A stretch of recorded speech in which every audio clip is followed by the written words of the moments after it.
अनंत अंबानी की 2 pre wedding ceremonies के बाद फाइनली शादी होने जा रही है। Down and we had nothing, we had to share a meal. Overdrive with no steering wheel. Throw that thing back in the pair. She be riding on that thing like a fair. Jamnagar Gujarat, Italy और southern France में एक luxury cruise में हुई इन दोनों pre wedding में लगभग 1260 करोड़ रुपए खर्च हुए। शुरू से हुई प्री वेडिंग से लेकर ग्रैंड वेडिंग तक टोटल एक्सपेंसेस 1800 करोड़ तक बताया जा रहा था, लेकिन नई रिपोर्ट के हिसाब से ये खर्चा 5000 करोड़ तक है। लेकिन मुकेश अंबानी के लिए ये कोई भी बड़ी बात नहीं है। इस रिपोर्ट में बताया गया कि फोर्ब्स के अकॉर्डिंग 2024 में मुकेश अंबानी की नेटवर्थ लगभग 124 बिलियन डॉलर्स है। तो इस हिसाब से उन्होंने अपनी नेटवर्थ का 0.5% खर्च किया। यानी मान लो अगर आपके पास 100 रुपए हो तो उसमें से 50 पैसे। शादी के लिए बनाए गए ग्रैंड सेट पर भी कई सौ करोड़ रुपए खर्च किए गए हैं। प्री वेडिंग की तरह ही वेडिंग नाइट पर भी काफी चीजें होने जा रही है, जैसे कि लेडीज संगीत और सिंगिंग परफॉर्मेंस के लिए जस्टिन बीबर को बुलाया गया, जिसके लिए 83 करोड़ रुपए पे किए गए। इसके पहले रिहाना ने भी प्री वेडिंग सेरेमनी में परफॉर्म किया था और उस परफॉर्मेंस के लिए उन्हें 70 करोड़ रुपए पे किए गए थे। सेलिब्रिटीज की इस कैटेगरी में बॉलीवुड के भी बहुत सारे लोग इस वेडिंग का हिस्सा होंगे। जामनगर में तीनों खान्स ने स्टेज पर डांस किया था। इससे पहले मुकेश अंबानी की डॉटर ईशा अंबानी की शादी में ऐश्वर्या राय बच्चन, अमिताभ बच्चन, अभिषेक बच्चन, आमिर खान और शाहरुख खान ने खाना परोसा था। वेडिंग कार्ड की कॉस्ट लगभग 6 से 7 लाख रुपए तक होने का एस्टिमेट है। तो एक चीज क्लियर है कि हम इंडिया की सबसे बड़ी ग्रैंड वेडिंग विटनेस करने वाले हैं, लेकिन ऐसी ग्रैंड वेडिंग का इम्पैक्ट सिर्फ सोशल मीडिया तक ही लिमिटेड नहीं रहता। अलग अलग फॉर्म्स में यह हम सबकी लाइफ को इम्पैक्ट करती है। नवंबर 2023 की एक रिपोर्ट में बताया कि सिर्फ एक महीने से कम में 38 लाख वेडिंग्स हुई, जिनके ऊपर खर्च हुआ 5 लाख करोड़।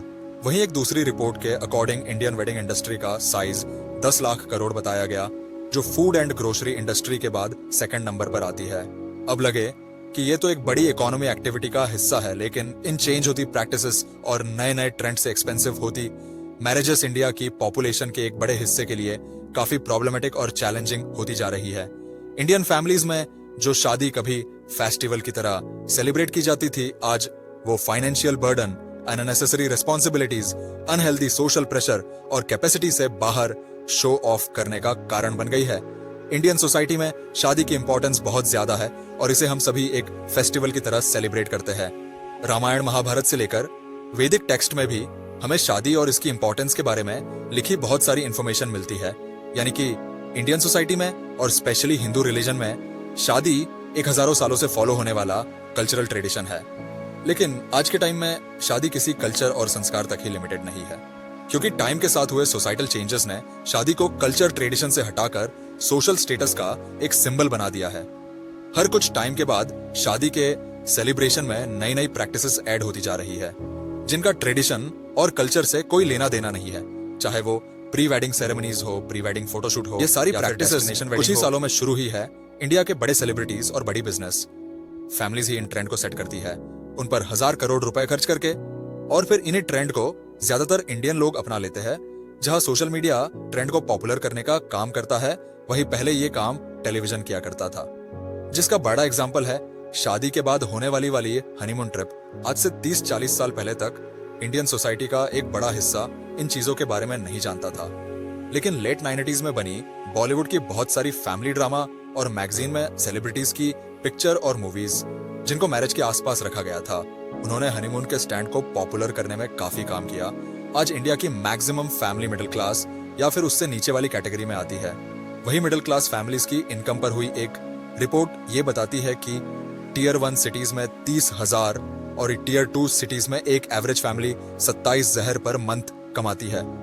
अब अगर हम वेडिंग में होने वाली एवरेज एक्सपेंसेस की बात करें तो वो है 15 से 20 लाख, वो भी बेयर मिनिमम। यानी किसी मिडिल क्लास फैमिली में अगर 2 बच्चे हैं और उनकी शादी में 40 लाख खर्च हुआ तो वो उस फैमिली की 12 साल की इंसान के बराबर है। इंडिया की मैक्सिमम मिडिल क्लास फैमिली में एक ही अर्निंग मेंबर होता है, और मान लो अगर वो 30 साल जॉब करेगा तो उसके 12 साल की इनकम तो सिर्फ शादी करने में ही चली जाएगी। वो भी 2 दिन के अंदर ये पूरे नंबर साफ साफ बताते हैं कि इंडिया में लगातार एक्सपेंसिव होती शादियां मिडिल क्लास के लिए एक कितना बड़ा बर्डन बनते जा रही है, और ये चीज एक बहुत बड़ा रीजन है सोसाइटल इम्बैलेंस का, जिसने आज तक बहुत ज्यादा टाइम के साथ लगातार कॉस्टली होती मैरिजेस और डाउरी जैसे फैक्टर्स ने दूसरी सोशल लेवल प्रैक्टिसेस को प्रमोट करने का भी काम किया है, जो थी सिलेक्टिव सेक्स अबॉर्शन। 1971 में medical termination of pregnancy act आने के बाद इंडिया के अंदर अबॉर्शन को लीगल कर दिया गया। इंडिया में लोगों ने इस एक्ट का बहुत मिसयूज किया।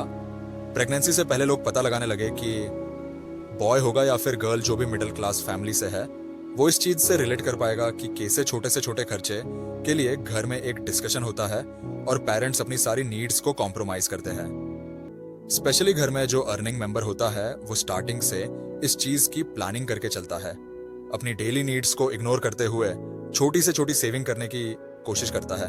भले कितनी भी सीरियस बीमारी हो चाहे, पर उसे खुद ही क्योर करना ताकि कुछ पैसा सेव हो सके।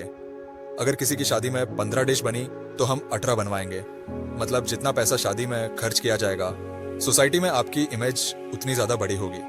अब अंबानी फैमिली के लिए 1200 करोड़ खर्च करना बहुत छोटी सी बात है, लेकिन एक मिडिल क्लास फैमिली के लिए इस अनहेल्दी कंपटीशन और शो ऑफ का हिस्सा बनना, ये उन्हें वापस कई साल पीछे ले जाकर छोड़ देता है।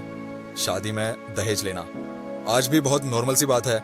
इलीगल हो जाने के बाद भी 95% इंडियन शादी में दहेज लिया दिया जाता है और ये किसी भी शादी के बजट को कई गुना से बढ़ा देती है।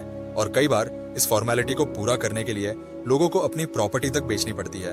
सुनीता, जो कि 26 साल की थी और नवंबर 2019 में उसकी शादी होनी थी, दहेज देने और वेडिंग हॉल बुक करने के लिए उनकी फैमिली ने अपनी सारी प्रॉपर्टी बेच दी।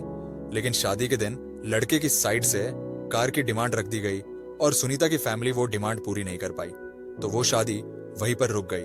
ऐसे इंसिडेंट रोज हमारी सोसाइटी में चलते हैं। शादी को लेकर अक्सर सेलिब्रिटीज ही नए नए ट्रेंड को शुरू करते हैं, भले वो शादी में पहने जाने वाले कपड़े हो, क्योंकि उनका बिजनेस उस चीज पर चलता है। पर अगर एक आम इंसान इस चीज को फॉलो करेगा तो वो इन चीजों से फाइनेंशियली बहुत ज्यादा नुकसान देगी। शादी को एक बहुत एक्सपेंसिव और कॉम्प्लिकेटेड प्रोसेस बना दिया गया है। इसका नेगेटिव इम्पैक्ट हमारे यूथ पर भी दिखता है। एक रिपोर्ट के अकॉर्डिंग 4 में से 1 यूथ शादी ना करने का डिसीजन ले रहा है और इस डिसीजन के पीछे का कारण है मनी। एक रिपोर्ट के अकॉर्डिंग एक एवरेज इंडियन अपनी शादी के ऊपर अपनी एजुकेशन से पूरा 2 गुना खर्च करता है, अपनी पर कैपिटा इनकम से 5 गुना और अपनी एनुअल इनकम से 3 गुना ज्यादा खर्च कर देता है। अब आप खुद ही सोचो कि पढ़ाई पर खर्च करना इन्वेस्टमेंट है या फिर शादी के ऊपर। अब इसके कंपैरिजन में अगर वेस्टर्न कंट्रीज की वेडिंग को देखा जाए तो एकदम अपोजिट पिक्चर निकल के सामने आती है। वो सिंपल ट्रेडिशनल प्रोसेस फॉलो करते हैं अपने क्लोज रिलेटिव के साथ। एक शादी में अपनी लिमिट से ऊपर खर्च करके ज्यादा से ज्यादा क्या होगा, एक दिन के लिए सोसाइटी के कुछ लोग आपकी तारीफ कर लेंगे और कुछ लोग आपके इतने एफर्ट के बाद भी शायद खाने और वेन्यू को देकर मुंह बना देंगे। बात रही बिजनेसमैन और सेलिब्रिटीज की शादी की, तो हमें सिर्फ इतना देखने के लिए मिलता है कि उन्होंने महंगे कपड़े पहने और एक ग्रैंड लेवल पर इवेंट ऑर्गेनाइज किया जिसमें सब कुछ रॉयल था। लेकिन जो हमें नहीं दिखता वो है उनका हर एक स्टेप, हर एक इवेंट काफी प्लानिंग के साथ किया जाता है, जिसमें इनके सेकेंडरी बेनिफिट भी जुड़े होते हैं। आनंद अंबानी की शादी में ब्लैक रॉक और मेटा जैसी और भी बड़ी बड़ी कंपनीज के सीईओ प्रेजेंट है, जिनके साथ रिलायंस इंडस्ट्रीज और जियो की बहुत बड़ी बड़ी डील्स हो रखी है। राधिका मर्चेंट खुद एक बहुत बड़ी बिजनेस फैमिली से बिलोंग करती है, यानी कि जितना खर्च होगा लॉन्ग टर्म में उससे कई गुना इस इवेंट से जनरेट भी हो जाएगा। और अगर नहीं भी हुआ तो रिलायंस एक दिन में कई 100 करोड़ कमा देती है। लेकिन एक मिडिल क्लास फैमिली जब इन ट्रेंड को फॉलो करने की कोशिश करती है तो वो बस कई सालों तक लोन की ईएमआई को भरते रहती है।